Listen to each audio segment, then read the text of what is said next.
Well, you know, every nation kind of has its own signature sound in a way, and its own tradition. And I chose the music of Tchaikovsky, especially because his music is extremely popular, and especially this Fifth Symphony. What Tchaikovsky does is take one motive that's introduced, one musical sentence that's introduced at the beginning of the piece in a very kind of solemn, liturgical way, and that becomes kind of the signature for the entire piece. And so we hear this one signature piece, this one signature sentence in different guises. We hear it in the third movement at the end of a waltz. We hear it, some of the second movement as interruptions of the beautiful love song. We hear it in the first movement as kind of a somber march. But we hear it in the last movement as triumphant. It goes from a minor key to a major key, from smaller orchestra to huge blazing brass, and you know, a big statement. If you're a big statement kind of person, then Tchaikovsky's the composer for you.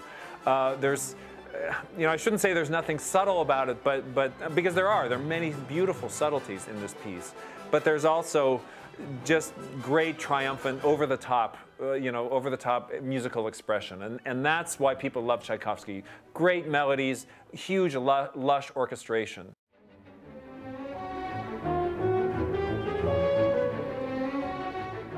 What accompanies these pieces by Tchaikovsky is a piece by Stravinsky, Igor Stravinsky, who was Russian, but really a man of the world. And what he did was take his Russian roots, especially early on in his musical oeuvre, and in this piece, the Divertimento from the Fairy's Kiss, which is a ballet, he took actual tunes of Tchaikovsky from Tchaikovsky piano pieces. And so he kind of, what I call Stravinskified it.